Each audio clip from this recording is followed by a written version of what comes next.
Rain fell softly on the streets of Manchester, painting the pavements in shimmering silver. The early evening rush had thinned out, leaving puddles and reflections of red bus lights. On a quiet corner near Piccadilly Gardens, Ethan Cole, a man in his mid-40s with tired blue eyes and a week-old beard, sat under a bus shelter. His clothes were worn, his hands rough, his backpack his only possession. He wasn't a beggar, not exactly. He didn't ask for money. He just existed, watching the world move past him. Across the street, a coffee shop steamed with warmth, people inside laughing, phones glowing, the smell of espresso spilling into the cold air. Ethan adjusted the torn sleeve of his jacket and muttered to himself, "Ethan," softly. Used to be me in there. Suits, meetings, deadlines. A crumpled photo peeked from his pocket.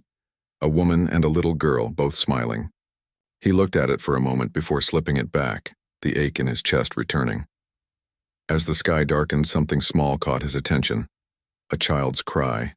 At first, faint. Then clearer, he turned.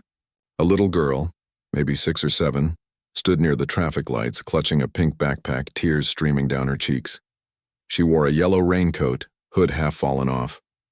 The world rushed around her, but no one stopped. Ethan rose slowly, his knees stiff. He hesitated. People always looked at him with suspicion. But that cry, it was desperate. He crossed carefully, approaching at a distance. "Ethan." "Hey there, sweetheart. You all right? Where's your mom?" The girl sniffed. "Girl, I don't know. She was here. We were shopping and she's gone." Her voice trembled. Ethan crouched, careful not to scare her. "Ethan, okay, it's all right. You're safe now. What's your name?" "Girl, Lily." Ethan, gently. "Hi, Lily, I'm Ethan. Let's get you out of the rain, yeah?" He led her back to the bus shelter, offered his scarf, the only thing keeping him warm, and draped it over her small shoulders. "Ethan, we'll find your mom. Do you remember her number? Or where you came from?" Lily shakes head. "No. We were in a shop. There were so many people." Ethan sighed. His hands trembled slightly, not from the cold, but the fear of what this could look like. He looked around. No police, no parent in sight. "Ethan." "All right, Lily. We'll wait here a bit. Someone's bound to come looking." Minutes passed, then an hour. The rain grew heavier. Lily's lips trembled. Ethan decided, "Ethan, come on. There's a cafe around the corner. We'll get you warm. I'll explain if anyone asks." He guided her gently into the small cafe. The cashier's eyes widened at the sight of him, ragged, wet, but softened when she saw the child. Cashier. "Oh, bless her. What happened?" "Ethan, she's lost. I just found her outside. Could I maybe get her some hot chocolate?" "I'll pay if—" He stopped, embarrassed. He had no money. The cashier hesitated, then nodded. Cashier. "It's all right. On the house." Lily sipped her drink, warmth returning to her cheeks. Ethan sat across, watching the door every few seconds, hoping to see a frantic mother rush in. He remembered his own daughter, Emily, lost to a divorce he hadn't survived emotionally. The last time he saw her, she was Lily's age. As Lily smiled faintly through her tears, something inside Ethan cracked open. Something human, something fatherly that he thought he'd lost. Outside, night fell. Streetlights flickered. Still no mother. Ethan frowned.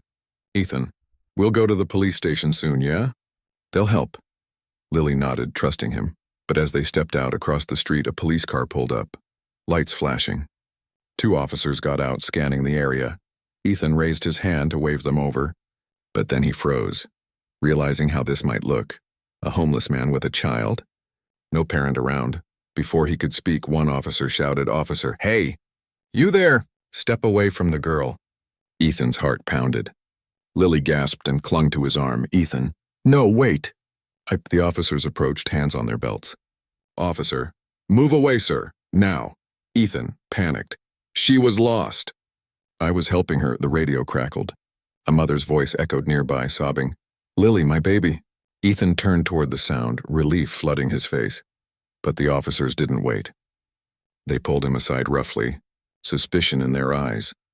And as Lily ran to her mother crying, Ethan stood soaked in the rain, watching the reunion, knowing he might still be treated like a criminal for trying to help. Fade to black.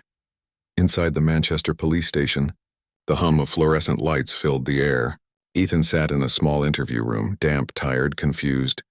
His hands shook slightly as he held the cup of water an officer had given him. The door opened. Detective Harris, late 40s, sharp but fair-eyed, entered with a notepad. Harris. Ethan Cole, yeah? You said you found the girl on Market Street? Ethan. Aye, near the lights. She was alone. I just wanted to help. Harris, scribbling. You know how this looks, right? Ethan. Yeah, a homeless man with a child. Doesn't paint a nice picture, he sighed. Ethan, but I swear to you, I didn't touch her. Didn't harm her, just didn't want her standing out there scared. Harris studied him quietly, then leaned back. Harris, you've got no priors. No record, but the mother's shaken. Said her daughter was gone for nearly 2 hours. Ethan nodded, guilt washing over him. Ethan, that long? I didn't know. I was just waiting for her to come back. Harris noticed the sincerity in his voice and the tremor that wasn't rehearsed. Harris, why'd you take her to the cafe? Ethan, she was freezing. Look, I've got a daughter. Haven't seen her in years. Couldn't stand watching another kid suffer. That line hit Harris unexpectedly. He lowered his pen. Harris, softer. You've got a daughter? Ethan. Emily, she'd be about Lily's age now. Silence.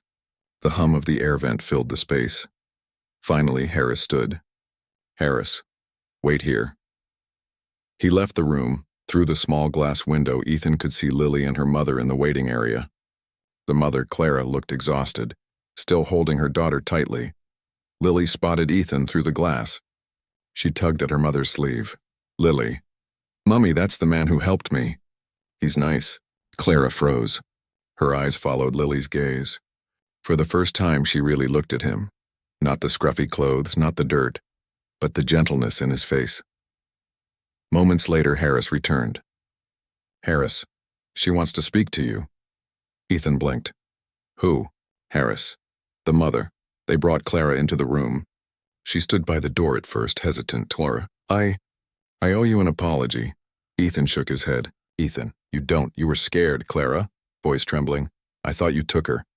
But she told me you gave her your scarf, bought her hot chocolate. Her eyes softened. Clara, you saved her from the cold. Ethan smiled faintly. Ethan, she reminded me of my little girl. Guess I couldn't help myself. Clara hesitated, then reached into her bag, pulling out a folded note. Clara, please, let me help you.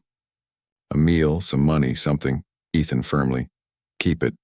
You've done enough, just take care of her. He turned to Harris. Ethan, am I free to go? Harris nodded slowly. Harris, you're free to go, Mr. Cole. And for what it's worth, you did the right thing. Ethan walked out into the cold night again, the station doors closing behind him. The city lights glimmered, but before he could disappear into the crowd, Clara ran after him. Clara. Ethan. Wait, he turned. She held out a small card. Clara, I work for a housing charity. It's not much, but we can get you a place. A fresh start. Ethan's eyes widened. For the first time in years, someone had offered him help. Not pity, not fear, but kindness. He took the card, fingers trembling. Ethan. Thank you, Clara. Truly. She smiled. Clara. No, Ethan, thank you. Fade out 2 weeks later, a quiet morning. Sunlight filtering through half-clean windows. Ethan stood inside a small temporary shelter, freshly shaven, wearing donated clothes. A kettle whistled in the corner. He stirred tea into a chipped mug and looked out the window, at life moving on. The card from Clara sat on the bedside table, beside the same old photo of Emily. He'd called the number. The charity had found him a place. They even helped him get small cleaning work at a library. He wasn't fixed, but he was trying. Later that day, as he cleaned a park bench near Piccadilly, a familiar voice called out, Lily, Mr. Ethan. He turned, surprised. Lily ran up, her yellow raincoat bouncing. Clara followed, smiling. Ethan. Well, if it isn't the bravest girl in Manchester. Lily, giggling. Mum said we could visit you. Clara handed him a paper bag. Clara, just some lunch. You probably skip it too often. Ethan chuckled softly. Ethan, you're not wrong. They sat for a while, the three of them, sharing sandwiches as buses rolled by. Clara, you know, I've been thinking. My company's looking for a caretaker, someone reliable. Interested? Ethan's brow furrowed. Ethan, me? After all that? Clara, especially after all that, Lily beamed. Lily, then we'll see you every day. Ethan laughed, a real unguarded laugh he hadn't felt in years. As they stood to leave, Clara extended her hand. Clara, you gave me my child back. The least I can do is give you your life back. Ethan took her hand, eyes glistening. Ethan, funny thing about life. When you help someone find their way, somehow you find yours too. They smiled. The wind rustled through the park trees. As Clara and Lily walked away, Ethan looked up at the sky. The same city skyline that once felt cruel now seemed full of possibility. For the first time, he didn't feel invisible, he felt seen, he felt human again. Moral. Sometimes, helping someone find home is the first step to finding your own.